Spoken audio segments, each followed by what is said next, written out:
At ito na guys, ang finished product ng aking homemade pizza margherita at pizza rosso. So yan, luto na. Hi guys, for today's video ay gagawa ako ng pizza. So pizza margherita at pizza rosso. So ito yung start.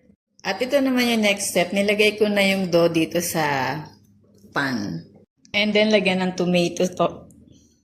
then lagyan ng tomato sauce, then spread. Yan. Hanggang sa malagyan lahat ng tomato sauce.